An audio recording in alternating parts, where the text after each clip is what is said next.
আসসালামু আলাইকুম। তো পার্শিয়াল ডিফারেন্সিয়েশন এবং রেডিয়ানকাল ডাইভারজেন্স পড়ার সময় যে সমস্যাটা আমরা ফেস করি যে আমরা তো সূত্র মুখস্থ করে ম্যাথটা করে ফেলি, বাট আমরা আসলে ফিলই করতে পারি না, আমরা কনসেপ্টে ধরতে পারি না যে পার্শিয়াল ডিফারেন্সিয়েট আসলে কী জন্য করি আমরা। সো আজকের এই ভিডিওতে এই 3D গ্রাফিক্স দিয়ে তোমাদেরকে বোঝানোর চেষ্টা করব যে পার্শিয়াল ডিফারেন্সিয়েট অ্যাকচুয়ালি কী, এবং আমাদের তো ম্যাথও করতে হবে। তো আমরা দেখো প্রথমে নর্মাল ডিফারেন্সিয়েশন এবং পার্শিয়াল ডিফারেন্সিয়েশনকে পাশাপাশি লিখে দেখিয়েছি যে দুটোর ফর্মুলা সেম হলেও এদের মধ্যে কিন্তু কিছু পার্থক্য আছে। অ্যান্ড সবচেয়ে ইম্পর্টেন্ট যে কনস্ট্যান্টকে ডিফারেন্সিয়েট করলে 0। তারপর দেখো আমরা আরেকটু কমপ্লেক্স ম্যাথের দিকে গিয়েছি যে দুটো ফাংশন যদি গুণ অবস্থায় থাকে তাহলে কি হবে, অ্যান্ড সেম ম্যাথকে ডিফারেন্সিয়েট করেছি নর্মাল এবং পার্শিয়ালি। তো দেখো আমাদের আনসার অবশ্যই ভিন্ন আসবে, সেটা আমরা দেখিয়েছি। অ্যান্ড সবার শেষে এই তিনটা ম্যাথে আর এর মাধ্যমে আরেকটি নতুন কনসেপ্ট আমরা দেখিয়েছি যাকে বলে ডিফারেন্সিয়েশনের চেইন রুল। তো এগুলোর উপরে আজকে আমাদের এই ম্যাথ, অ্যান্ড বলে দিই এই ম্যাথগুলো কিন্তু গ্রেডিয়েন্টাল ডাইভারজেন্সের জন্য অবশ্যই ইম্পর্ট্যান্ট। তো চলো আমরা শুরু করি।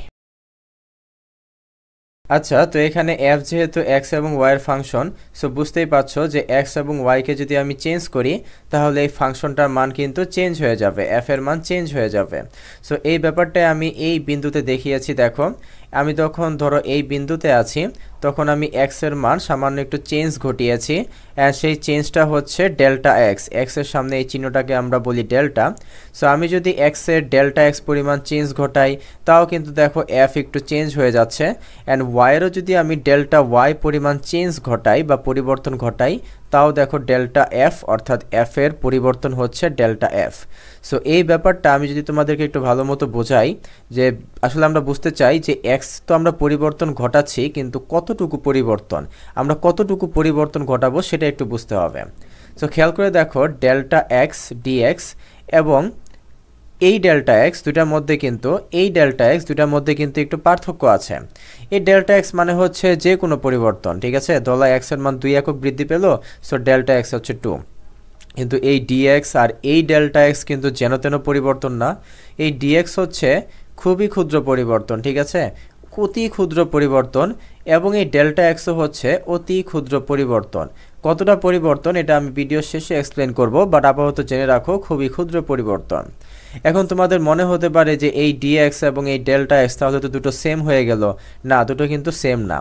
এই যে ডেল্টা এক্স যেটা নিয়ে আজকে আমি পুরো ভিডিওতে আলোচনা করব সেটা একটু ডিফারেন্ট। এখানে ডেল্টা এক্স হচ্ছে যে আমরা এক্স বাদে বাকি যত ভেরিয়েবল আছে, বাকি ভেরিয়েবল কি থাকতে পারে, লাইক ওয়াই বা জেড বা যে কোনো ভেরিয়েবল, এক্স বাদে যত ভেরিয়েবল আছে সবগুলোকে আমি কনস্ট্যান্ট রাখবো, ঠিক আছে। অর্থাৎ আমি এক্স বাদে বাকি যত ভেরিয়েবল আছে সবাইকে কনস্ট্যান্ট রেখে আমি যদি এক্সের পরিবর্তন ঘটাই অবশ্যই সেটা ক্ষুদ্র পরিবর্তন হতে হবে, তাহলেই সেটা হচ্ছে ডেল্টা এক্স। আর ডিএক্সে সেরকম কোনো বাধ্যবাধকতা নাই যে এক্সের পরিবর্তন হলে এমন না যে ওয়াই কনস্ট্যান্ট থাকবে, ওয়াইয়েরও চেঞ্জ হতে পারে, জেডেরও চেঞ্জ হতে পারে, বাট এক্সের অবশ্যই ক্ষুদ্র পরিবর্তন ঘটাতে হবে। যাকে তোমরা আস্তে আস্তে বুঝতে পারো ব্যাপারগুলো, তোমরা একটু ডেল্টা এক্সের দিকে মনোযোগ দাও। এই যে এই ডেল্টা এক্সটা এটা হচ্ছে ক্ষুদ্র পরিবর্তন, অ্যান্ড এক্সের পরিবর্তন ঘটবে, বাকি সব ভেরিয়েবল কিন্তু কনস্ট্যান্ট। তো চলো আমরা এখন এই জায়গায় আসি। সো আমি কি বলেছি যে ডেল্টা এক্স মানে হচ্ছে যে এক্সের পরিবর্তন হবে এবং ওয়াইয়ের পরিবর্তন হবে না।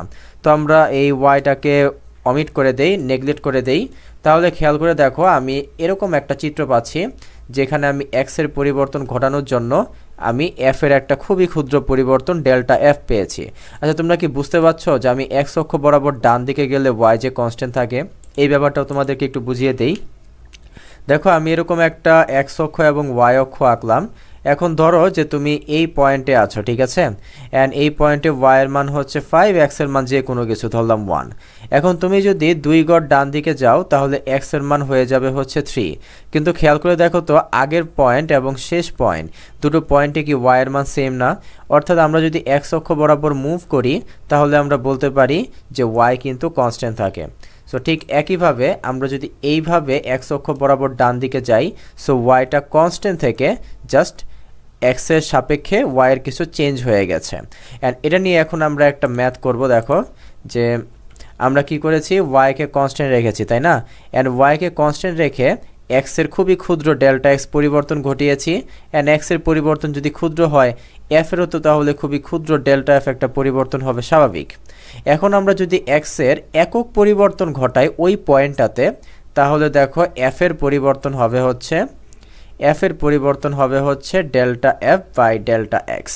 তার মানে বলতো delta F by delta X এর সংজ্ঞাটা তাহলে কি হলো, যে আমি ওয়াইকে কনস্ট্যান্ট রাখবো, ইভেন জেড থাকলে আমরা জেডকেও কনস্ট্যান্ট রাখবো, সবাইকে কনস্ট্যান্ট রেখে এক্স এর একক পরিবর্তনে এফ এর যে পরিবর্তন সেটাই হচ্ছে delta F by delta X. Okay, and খেয়াল করে দেখো এটাকে কিন্তু আমরা হারও বলতে পারি। এটাকে আমরা কি বলতে পারি, যে এক্স এর সাপেক্ষে এফ পরিবর্তনে হার, তাই না? হার কি, হার মানেই তো এটা যে একক পরিবর্তনে কোনো কিছুর পরিবর্তন, এটাই তো বোঝায়। সেটাকে আমরা পরিবর্তনে হারও বলতে পারি। ঠিক একইভাবে আমরা যেমন ওয়াইকে কনস্ট্যান্ট রেখেছি, ঠিক একইভাবে আমরা এক্সকে কনস্ট্যান্ট রাখতে পারি। তোমাদেরকে কিছু চিত্রটা দেখাই, খেয়াল করে দেখো যে এখন আমি একটু ওয়াইটাকে নিয়ে আসলাম, অ্যান্ড এক্সটাকে আমি নাই করে দিলাম, ঠিক আছে? এখন আমি চিত্রটাকে ধরো আমি যে এই পাশ থেকে দেখি। সো খেয়াল করে দেখো যে আমি যদি এখন এক্সকে কনস্ট্যান্ট রেখে জাস্ট ওয়াইয়ের সামান্য একটু বৃদ্ধি ঘটাই, তাও কিন্তু এফ এর সামান্য একটু বৃদ্ধি ঘটবে। তো ঠিক একইভাবে আমি যদি এক্সকে কনস্ট্যান্ট রেখে ওয়াইয়ের ক্ষুদ্র পরিবর্তন ঘটাই, তাহলে এফ এর ক্ষুদ্র পরিবর্তন ঘটবে। অ্যান্ড আমি যদি ওয়াইয়ের একক পরিবর্তন ঘটাই, তাহলে এফ এর পরিবর্তন হচ্ছে delta F by delta X. So তোমরা বুঝতে পেরেছো যে ডেল্টা এফ বাই এটা হবে ডেল্টা ওয়াই। সো তোমরা বুঝতে পেরেছো যে হোয়াট ইজ দিস, এটা হচ্ছে ওয়াইয়ের একক পরিবর্তনে এফ এর পরিবর্তন, অ্যান্ড শর্ত হচ্ছে অবশ্যই বাদ বাকি যত ভেরিয়েবল আছে তাদেরকে কনস্ট্যান্ট রাখতে হবে। আচ্ছা, তো এখন আমরা আরেকটু ভালো মতো ডিএফ বাই ডিএক্স এবং delta F by delta X দুটোর মধ্যে একটু পার্থক্য বোঝার চেষ্টা করি। অলরেডি বলে ফেলেছি, তাও একটু ভালো মতো বোঝার চেষ্টা করো। উপরে এটাকে বলা হয় হচ্ছে এফকে এক্স দ্বারা ডিফারেন্সিয়েট করা, ঠিক আছে? এক্সকে এফ দ্বারা সংক্ষেপে লিখলাম ডিফারেন্সিয়েট করা। এর নিচে যা আছে এটাকেও কিন্তু বলা হয় এফকে এক্স দ্বারা ডিফারেন্সিয়েট করা, বাট নিচেরটা একটু স্পেশাল, তাই না? কারণ ডেল্টা এক্স কথাটা মানে কি, যে আমরা একমাত্র এক্সকে চেঞ্জ করব, অর্থাৎ এক্স হচ্ছে ভেরিয়েবল, এবং বাদ বাকি যত ভেরিয়েবল আছে সবাইকে আমরা কনস্ট্যান্ট ধরে নিব, তাই না? অ্যান্ড এই কারণেই নিচের যে ডিফারেন্সিয়েশন আছে এটাকে বলা হয় হচ্ছে পার্শিয়াল ডিফারেন্সিয়েশন। ওকে, সো এফকে এক্স দ্বারা পার্শিয়াল ডিফারেন্সিয়েশন করা। অ্যান্ড অলরেডি তোমরা বুঝতে পেরেছো, একটু আগে আমি তোমাদেরকে বলেছি যে ডিফারেন্সিয়েশন করার মাধ্যমে আমরা কি করি, যে একক এক্স এর পরিবর্তনে এফ এর পরিবর্তন কত, বা এক্স এর সাপেক্ষে এফ এর পরিবর্তনে হার কত সেটা আমরা বের করি, তাই না? Rate of change of F with respect to x বের করি।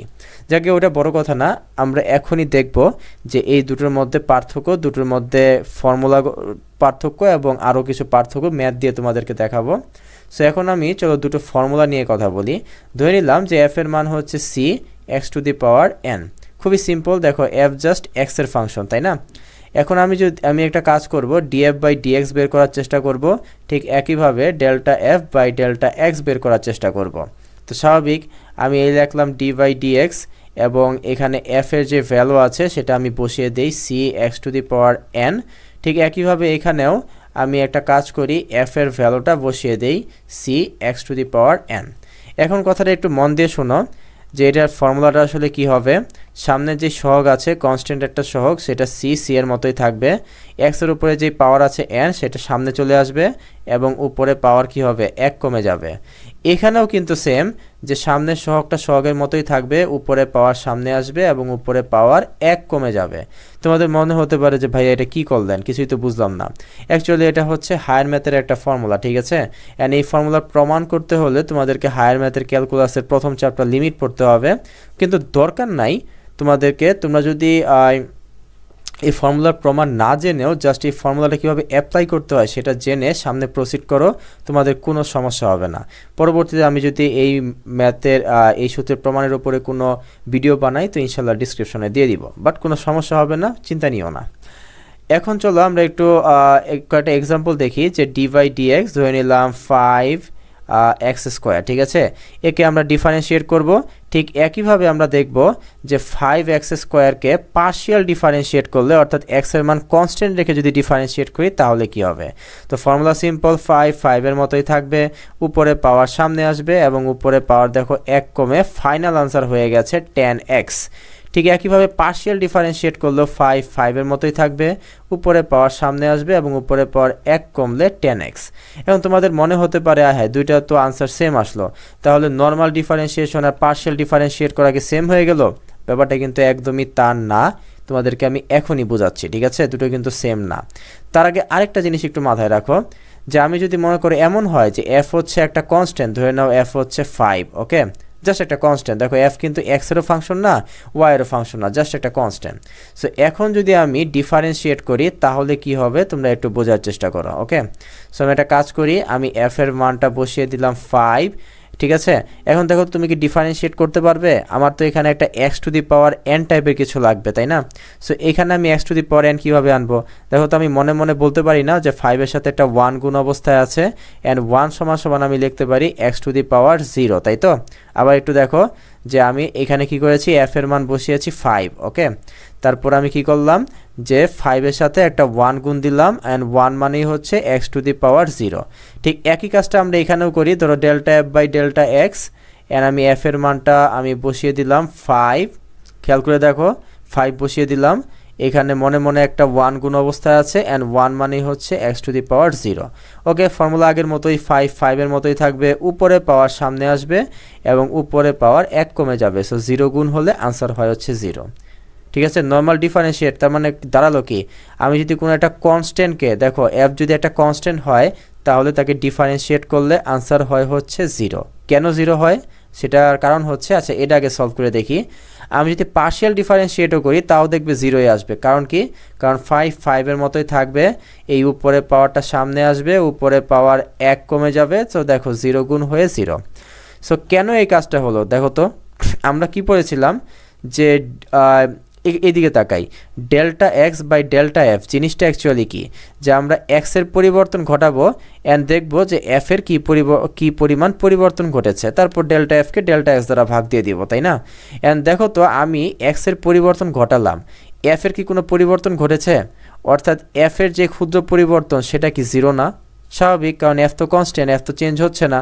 অ্যান্ড ডেল্টা এফ যেহেতু 0, কারণ এফ এর পরিবর্তন হচ্ছে না, এই জন্য দেখো ডিফারেন্সিয়েট করলেও আসছে 0। সো তোমরা এটা অবশ্যই মাথায় রাখবে যে আমি যদি কোনো কনস্ট্যান্টকে এখন থেকে ডিফারেন্সিয়েট করি তাহলে আনসার আসবে হচ্ছে 0। এটা কিন্তু আমাদের সামনে লাগবে, ওকে।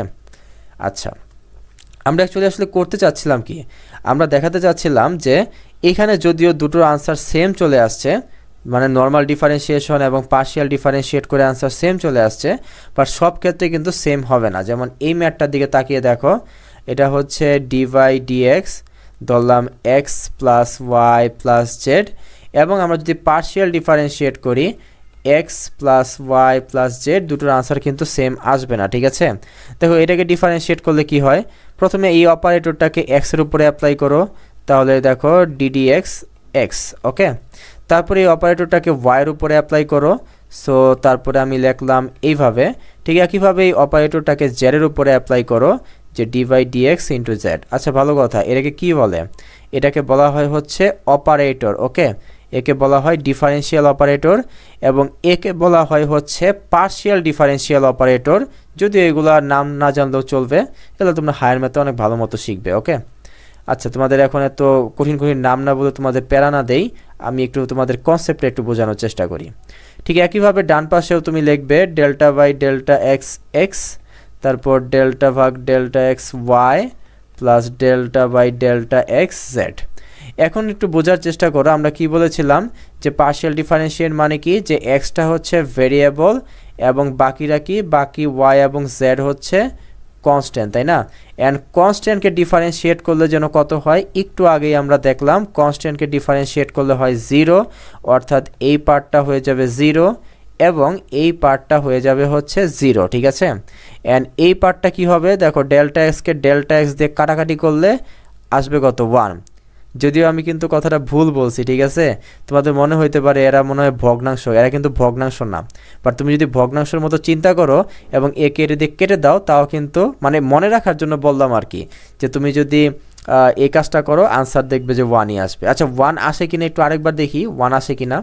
খেয়াল করে দেখো যে আমি অ্যাকচুয়ালি করবো কি, যে ডেল্টা বাই ডেল্টা এক্স, তো এই হচ্ছে একটা এক্স।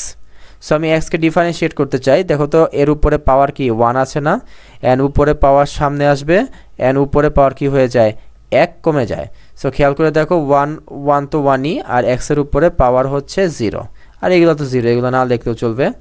সো এই যে x টু দি পাওয়ার 0 মানে কি 1, সো দেখো এটা আসছে 1, আর এগুলো 0, এটা হচ্ছে 0। সো ফাইনাল আনসার দেখো আসছে কত 1, তাই না? তো আমি এখন দেখি বাম পাশে কী কাহিনী হয়। দেখো তো সেম, এক্সের উপরে পাওয়ার হচ্ছে 1, তো উপরে পাওয়ার সামনে আসবে এবং উপরে পাওয়ার 1 কমে যাবে। কিন্তু এখন কি তুমি এটাকে ডিফারেন্সিয়েট করলে 0 করতে পারবে?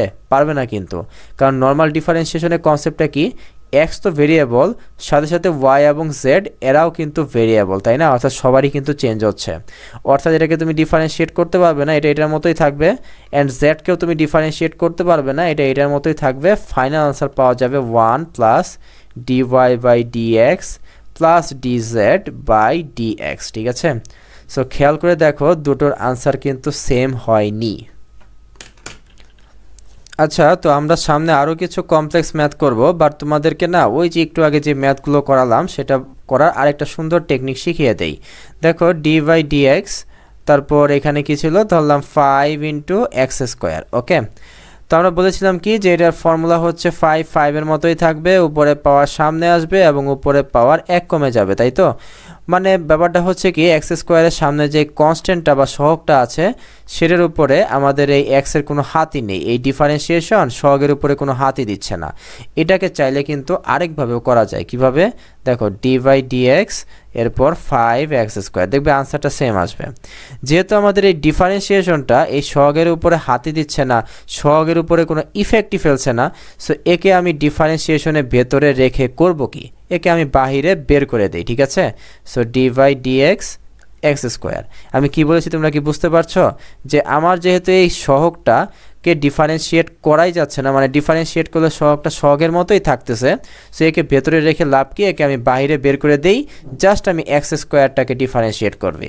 সো 5টা 5-এর মতোই থাকবে। খেয়াল করে দেখো এই যে উপরে পাওয়ারটা সামনে চলে আসলো, এন উপরে পাওয়ার 1 কমে গেল, ঠিক আছে? আমি একটু আরেকবার বলি, যারা পার্শিয়াল ডিফারেন্সিয়েট দিয়ে বোঝাই। দেখো আমি তোমাদেরকে একটা কথা বলি, নর্মাল ডিফারেন্সিয়েশন এবং পার্শিয়াল ডিফারেন্সিয়েশনের ফর্মুলা হচ্ছে সেম। পরবর্তীতে দেখবে আরও অনেক কঠিন কঠিন ফর্মুলা আসবে, বাট নর্মাল এবং পার্শিয়াল ডিফারেন্সিয়েশনের ফর্মুলা তোমরা দেখবে একদম সেম, ফর্মুলা সেম, বাট প্রসেসটা ভিন্ন। ডেল্টা এক্স মানে যেন কি, যে আমরা এক্সকে জাস্ট ভেরিয়েবল রাখি এবং বাকিগুলো হচ্ছে কনস্ট্যান্ট। অ্যান্ড নর্মাল ডিফারেন্সিয়েশন মানে যেন কি, এক্স ওয়াই জেড যত কিছু আছে সবাই ভেরিয়েবল। ওকে, সো আমি কি বললাম, যে এই যে সামনে যে সহগটা আছে সহগটাকে বাইরে বের করে দাও, কারণ ডিফারেন্সিয়েশন পার্শিয়ালি হোক অথবা নর্মাল ডিফারেন্সিয়েশনই হোক, সে তো আর সহগের উপরে হাত দিচ্ছে না। সো 5 থাকুক, এক্স স্কোয়ারকে ডিফারেন্সিয়েট করলে হয় 2 এটা, ঠিক আছে? সো দেখো দুইটা আনসার কিন্তু সেম আসছে। সো তোমরা হয়তো বুঝতে পারছো যে এই যে সহগটাকে বাইরে বের করে দেওয়া, এটা কিন্তু আমরা পরবর্তীতে ইউজ করব, সো এটা কিন্তু তোমরা মাথায় রাখবে। আচ্ছা, তো এখন আমরা আরও একটা ফর্মুলা শিখব। অবশ্যই দেখো আমরা প্রতি মুহূর্তেই কিন্তু নর্মাল ডিফারেন্সিয়েশন এবং পার্শিয়াল ডিফারেন্সিয়েশন দুটোর মধ্যে পার্থক্য করার চেষ্টা করতেছি। তো এখন যদি এমন হয় যে দুটি ফাংশন গুণ অবস্থায় আছে, ধরলাম একটা হচ্ছে এফ এবং আরেকটা হচ্ছে জি, ওকে, আর এখানেও ধরলাম দুটো ফাংশন গুণ অবস্থায় আছে। এখন আমি কিভাবে ডিফারেন্সিয়েট করব? দেখো দুটো সূত্র কিন্তু একদমই সেম। সূত্র কি? আমি প্রথমে এফকে ডিফারেন্সিয়েট করব। ওকে, আমি প্রথমে এফকে ডিফারেন্সিয়েট করলাম, কিন্তু জিকে কিন্তু আমি এখন ডিফারেন্সিয়েট করব না। কেন? কারণ পরবর্তীতে আমি এফকে ডিফারেন্সিয়েট করব না, কিন্তু আমি কি করব, জিকে ডিফারেন্সিয়েট করব। সো এটাই হচ্ছে আমাদের ফর্মুলা। যারা বুঝোনি তারা এই যে এইদিকে তাকিয়ে দেখো, দুটা ফর্মুলা একদম সেম। প্রথমে আমি কাকে ডিফারেন্সিয়েট করব? এফকে ডিফারেন্সিয়েট করব, অপরটাকে ডিফারেন্সিয়েট করব না। আচ্ছা, এটা তো ডেল্টা এক্স ডিএক্স না, এগুলো হচ্ছে ডেল্টা এক্স। তো আমি প্রথমে যাকে ডিফারেন্সিয়েট করেছি তাকে এখন আর করব না, এবং যাকে আমি ডিফারেন্সিয়েট করিনি তাকে এখন আমি আবার ডিফারেন্সিয়েট করব। অর্থাৎ দেখো একটাকে করব আরেকটাকে করব না, আবার প্রথমটাকে করব না দ্বিতীয়টাকে করব। সো এটাই হচ্ছে আমাদেরকে ফর্মুলা। তোমরা খেয়াল করেছো যে দুটো ফর্মুলা কিন্তু একদম সেম, তাই না? জাস্ট পার্থক্য যেন কি আমি আবার মনে করিয়ে দেই, ডেল্টা এক্স মানে হচ্ছে এক্সটা কি ভেরিয়েবল এবং y এবং z হচ্ছে কনস্ট্যান্ট, তাই তো? এই জন্য এটাকে বলা হয় পার্শিয়াল ডিফারেন্সিয়েশন। আর নর্মাল ডিফারেন্সিয়েশনে কি হয়, x y এবং z সবাই হচ্ছে ভেরিয়েবল। ফর্মুলা সেম বাট প্রসেসটা একটু ভিন্ন। ওকে, তো আমি এখন আরও একটা ম্যাথ করি। খেয়াল করে দেখো, আমি এখন এই ম্যাথটা করব যে ডিভাই dx, ধরে নিলাম যে 5x³ y², এটাকে ডিফারেন্সিয়েট করব এবং পাশাপাশি delta by delta x 5x³ y²।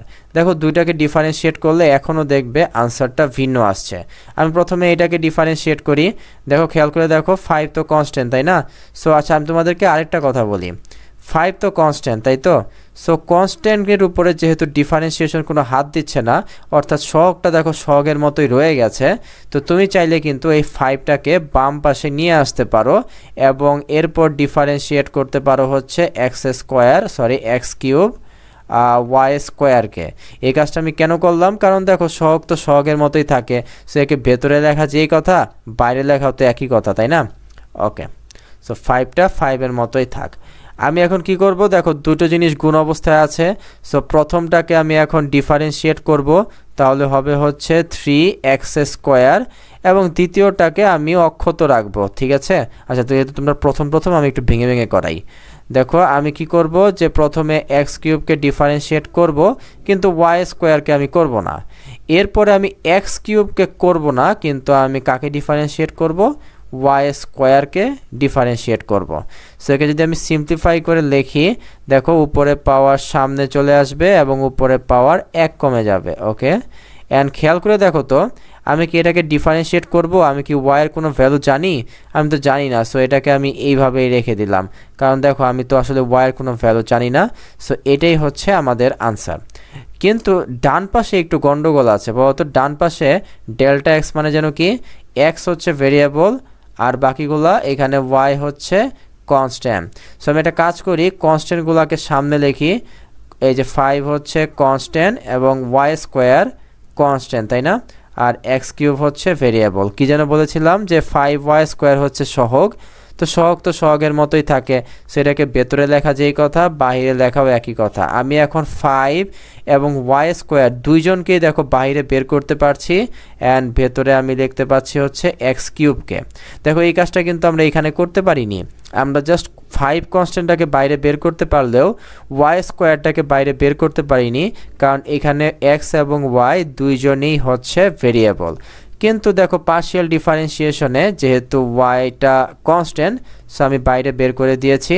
So 5y² এরকমই থাক, x³ ডিফারেন্সিয়েট করলে উপরে পাওয়ার সামনে আসবে, উপরে পাওয়ার 1 কমে যাবে। সো আলটিমেটলি আনসার হয় 15x² y²। সো তোমরা নিশ্চয়ই বুঝতে পারছো যে নর্মাল ডিফারেন্সিয়েশন এবং পার্শিয়াল ডিফারেন্সিয়েশনের মধ্যে কিন্তু ভালো লেভেলের একটা পার্থক্য আছে। আচ্ছা, তো তোমাদের মাথায় কোশ্চেন জাগতে পারে, যদি এরকম হয় যে দুটো ফাংশন গুণ না থেকে 3টি ফাংশন f, g এবং h যদি গুণ অবস্থায় থাকে তাহলে আমরা কি করব, তাই তো? দেখো আমরা সিমিলার কাজই করব। প্রথমে আমরা f কে পার্শিয়াল ডিফারেন্সিয়েট করব, নর্মাল ডিফারেন্সিয়েশনের জন্য সেম ফর্মুলাটাই খাটবে, সেখানে পার্শিয়ালের জন্যই দেখাচ্ছি। তো প্রথমে f কে ডিফারেন্সিয়েট করব, বাকিগুলোকে ডিফারেন্সিয়েট করব না। তারপরে আমরা কি করব, আমরা g কে ডিফারেন্সিয়েট করব কিন্তু বাকিগুলোকে করব না। এরপর আমরা h কে ডিফারেন্সিয়েট করব কিন্তু বাকিগুলোকে ডিফারেন্সিয়েট করব না, ঠিক আছে? সো এই ব্যাপারটা আমি জাস্ট সূত্রটা তোমাদেরকে লিখে দিলাম যাতে তোমাদের কোশ্চেন থাকলে সেটা ক্লিয়ার হয়, বাট এটা আসলে কখনো পার্শিয়াল বা গ্রেডিয়েন্টাল ডাইভারজেন্সে তেমন লাগে না, তো এটা দিয়ে আর কোনো ম্যাথ না করাই সামনে আরও কঠিন ম্যাথ আছে, সেগুলোর দিকে একটু ফোকাস। আচ্ছা, তো আরেকটা জিনিস একটু আমি দেখাতে চাই, কখনো তুমি যদি দেখো যে এরকম 3x বা 5x বা 6x, মানে x এর পাওয়ার হচ্ছে 1 এবং সামনে একটা কনস্ট্যান্ট আছে, নর্মাল ডিফারেন্সিয়েশনই করি অথবা পার্শিয়াল ডিফারেন্সিয়েশন। চোখ বন্ধ করে সামনে যে সহগটা আছে সেটা বসিয়ে দিবে, চোখ বন্ধ করে সামনে যে সহগটা আছে সেটা বসিয়ে দিবে, ঠিক আছে? এজ এ শর্টকাট আর কি, না করলেও চলতো, বাট শর্টকাট হিসেবে এটা মাথায় রাখবে।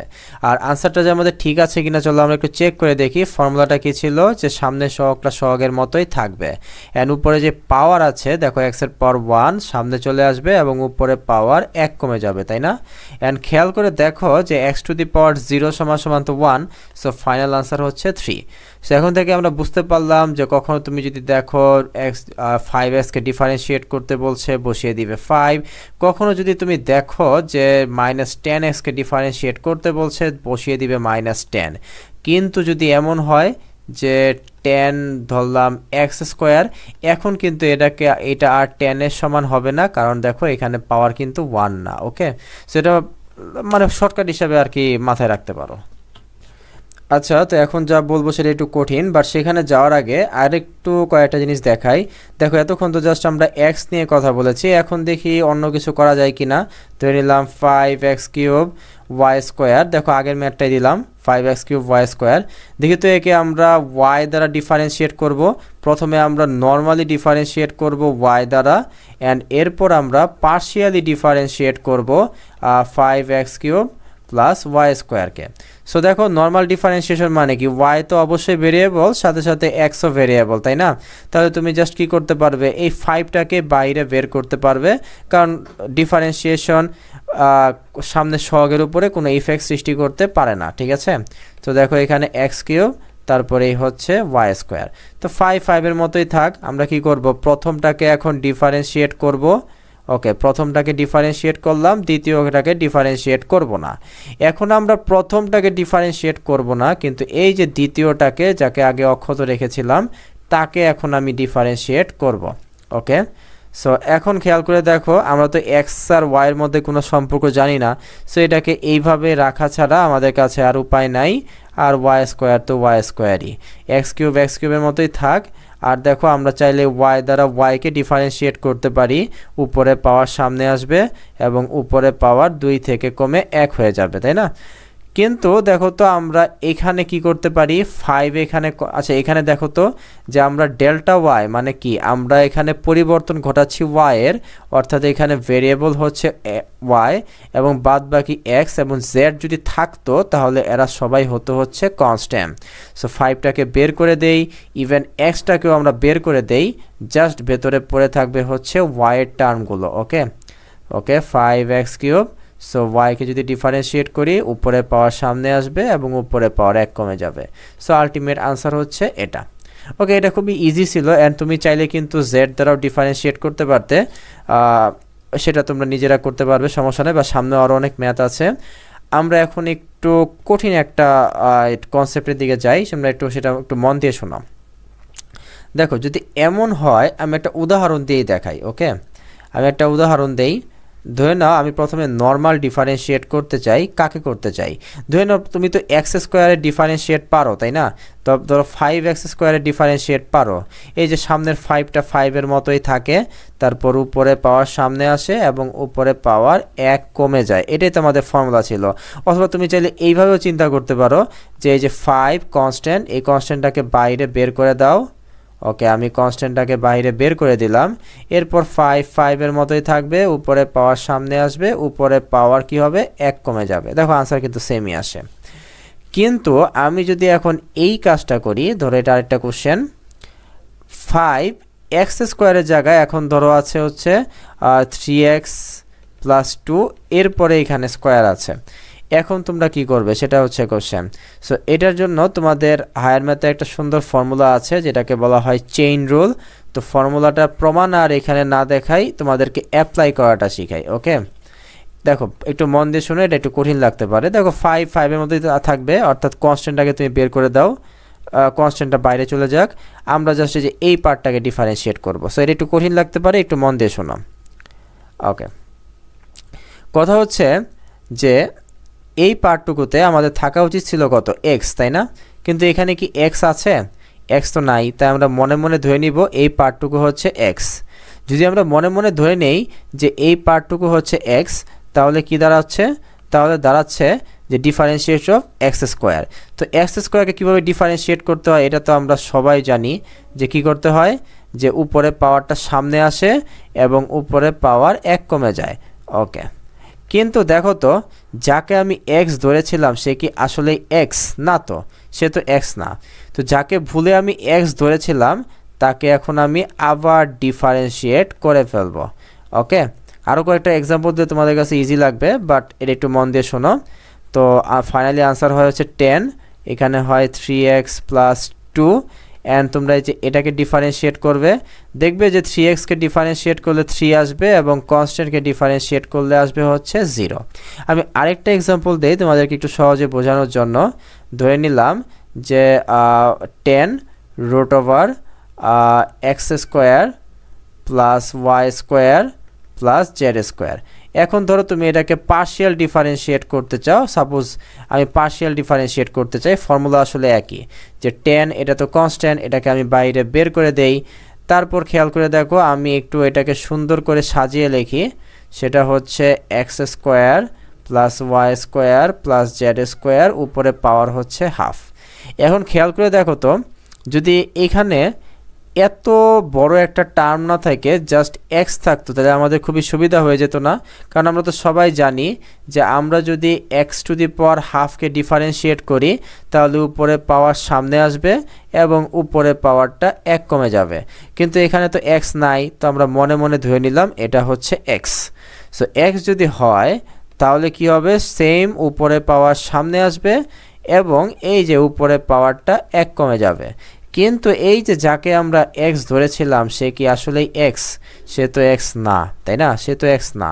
তাই কী করবো? এখন তাকে আবার ডিফারেন্সিয়েট করব, অ্যান্ড এখানে আমরা করছি partial differentiation, x² + y² + z²। এই যে এই পার্টটুকুকে আমরা এক্স ধরেছিলাম তাকে এখন আমরা আবার ডিফারেন্সিয়েট করব।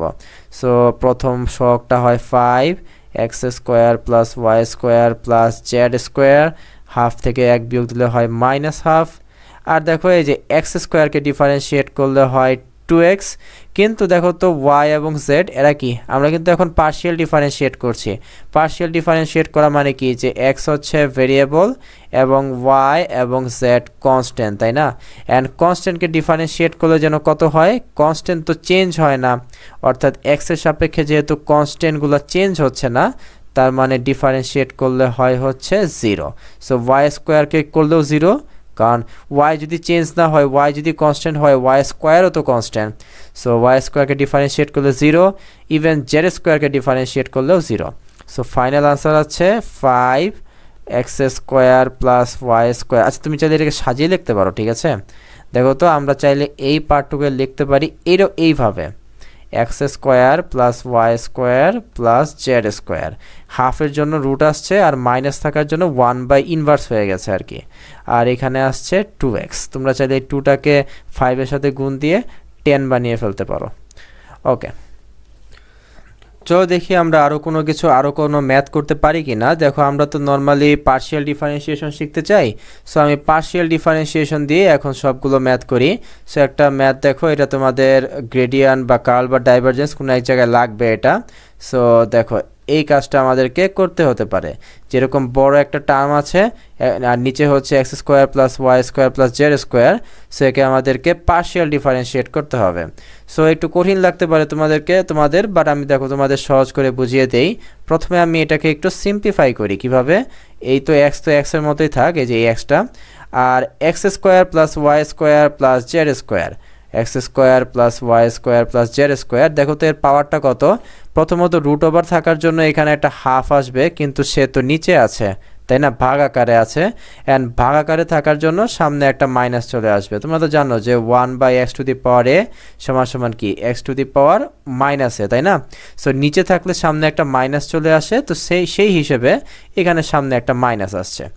ওকে, যাই হোক, এখন দেখো তো আমাদের ওই যে দুইটা ফাংশন গুণ অবস্থায় থাকলে যা হয় সেই ফর্মুলাটা আমাদের অ্যাপ্লাই করতে হবে, তাই না? সেই ফর্মুলাটা কি? প্রথমে প্রথমটাকে ডিফারেন্সিয়েট করব, দ্বিতীয়টাকে করব না, আবার দ্বিতীয়টাকে করব, প্রথমটাকে করব না। সো আমরা চলো করি। সো আমরা এই দেখো প্রথমটাকে ডিফারেন্সিয়েট করেছি, কিন্তু আমরা দ্বিতীয় যে জিনিসটা আছে গুণ অবস্থায় সেটাকে আমরা ডিফারেন্সিয়েট করব না, তাহলে এর মতোই থাক। এই হচ্ছে একটা সূত্রের প্লাস। আগে আমরা কি করেছিলাম? এক্সকে ডিফারেন্সিয়েট করেছিলাম, এখন একে ডিফারেন্সিয়েট করব না, করব কাকে? এই যে একে করব, তাই তো? সো চলো আমরা লিখি, এই যে এই টার্মটাকে আমরা লিখি ডেল্টা বাই ডেল্টা এক্স, তারপর X square Y square Z square, তারপর মাইনাস হাফ। ঠিক আছে, একটু ঠান্ডা মাথায় করি আমরা। খেয়াল করে দেখো এটা সেম, যে এক্সের উপরে পাওয়ার হচ্ছে 1, সো উপরে পাওয়ার সামনে আসবে এবং উপরে পাওয়ার 1 কমে যাবে। ঠিক আছে, সো আলটিমেটলি এইটুকু হয়ে যাবে কত? 1 হয়ে যাবে। অ্যান্ড এই জিনিসটা একটু সুন্দর মতো সাজায় লিখলে দেখো যে রুট ওভার মাইনাসের জন্য 1/, হয়ে গেছে, আর হাফ থাকার জন্য রুট ওভার হয়ে গেছে, তাই তো? সো আমি এটাকে একটু সুন্দর করে এইভাবে লিখলাম। আর এই হচ্ছে এক্স। চলো এইখানে একটু কাজ করতে হবে। তোমাদের নিশ্চয়ই মনে আছে যে যদি এখানে এইটুকু যদি এক্স হতো তাহলে কতই না ভালো হতো, তাই না? তাহলে আমরা সুন্দর মতো x to the power minus half, যদি এই যে এইটুকু যদি এক্স হতো তাহলে আমরা কি করতাম? সুন্দর মতো উপরে পাওয়ার সামনে নিয়ে আসতাম এবং উপরে পাওয়ার আমরা 1 বিয়োগ করে দিতাম। কিন্তু এটা তো আর এক্স না, তার জন্যই তো গ্যাঞ্জামটা হয়ে গেল। তাই আমরা মনে মনে ধরে নিব যে এটা হচ্ছে একটা এক্স। ওকে, তাহলে ফর্মুলাটা কি? উপরে পাওয়ারটা সামনে আসবে এবং উপরে পাওয়ার 1 কমে যাবে। কিন্তু যাকে আমরা এক্স ধরেছিলাম সে তো আর এক্স না, তাই কি করব? যাকে এক্স ধরেছিলাম এখন একে আমরা ডিফারেন্সিয়েট করব। তো আমি একবারে করে ফেলি। আমি যদি এখন ওকে ডিফারেন্সিয়েট করি, দেখো আমি এই যে এই গোল্লা অংশটুকুকে ডিফারেন্সিয়েট করব এক্স দ্বারা। সো এক্স স্কোয়ারকে করলে হবে 2x, অ্যান্ড ওয়াই স্কোয়ারকে করলে যেন কত হবে? এটা তো পার্শিয়াল ডিফারেন্সিয়েশন, ওয়াই তো কনস্ট্যান্ট, অ্যান্ড কনস্ট্যান্টকে ডিফারেন্সিয়েট করলে 0। ঠিক একইভাবে জেড যেহেতু কনস্ট্যান্ট, ডিফারেন্সিয়েট করো, পার্শিয়াল ডিফারেন্সিয়েট করলে হবে হচ্ছে 0। সো আমি একটু সাজিয়ে লিখি, দেখো এই পার্টটুকু কত হয়? 1। Okay, so 1/√x square plus Y square plus Z square. তারপর খেয়াল করে দেখো যে আচ্ছা এই জিরোগুলোকে আমি বাদ দিয়ে দেই। সো এই যে 2 আর এই হাফ কাটা, এই একটা মাইনাসটাকে আমি সামনে লিখলাম, তাহলে এটা হয়ে যাবে মাইনাস, তারপর এই এক্স আর এই এক্স মিলে হয়ে যাবে হচ্ছে এক্স স্কোয়ার। আর দেখো এটা কত হয়? এটা হয় হচ্ছে X square plus Y square plus Z square minus 3/2 আসে, তাই না? এখন দেখো আমাদের কাজটা কিন্তু একদম ইজি হয়ে গেছে। তোমাকে জাস্ট এখন এটাকে সিম্পলিফাই করতে হবে, আর কিছুই না, আর ক্যালকুলাসের কোনো কাজ নাই। সেটাকে সিম্পলিফাই কীভাবে করব? এই যে দেখো 1/x square plus Y square plus Z square, তাই না? এই যে একটু দেখো এই যে প্রথম পার্টটুকু, আর দ্বিতীয় পার্টটুকু কি? এই যে উপরে হচ্ছে এক্স স্কোয়ার, আর এই যে মাইনাস 3/2 কীভাবে লিখবো? প্রথমে দেখি আমি একটু এটাকে একটু সাজিয়ে লিখি। মাইনাস থাকার জন্য প্রথমত এটা ভাগ হয়ে যাবে, এক্স স্কোয়ার ওয়াই স্কোয়ার তারপর জেড স্কোয়ার। এখন খেয়াল করে দেখো উপরে যেহেতু 3 আছে, তো এখানে আমাদেরকে লিখতে হবে একটা কিউব, অ্যান্ড কিউব লেখার পর যেহেতু একটা হাফ আছে, তো হাফ থাকার জন্য আমাদেরকে রুট করে দিতে হবে। ঠিক আছে, সো এই হচ্ছে আমাদের ফাইনাল আনসার। আচ্ছা, তো এর পরের ম্যাথটা হবে, এই পরের ভিডিওটা হবে এই ডেল্টা অপারেটর নিয়ে। তো এইগুলো নিয়েও অনেক ম্যাথ আছে, মেইনলি আমাদের ফোকাস হচ্ছে গ্রেডিয়েন্ট কার্ল ডাইভারজেন্সের জন্য। তো সেই ভিডিও আমি ডিসক্রিপশনে দিয়ে দিব, তোমাদের দেখার অনুরোধ রইল। So thank you.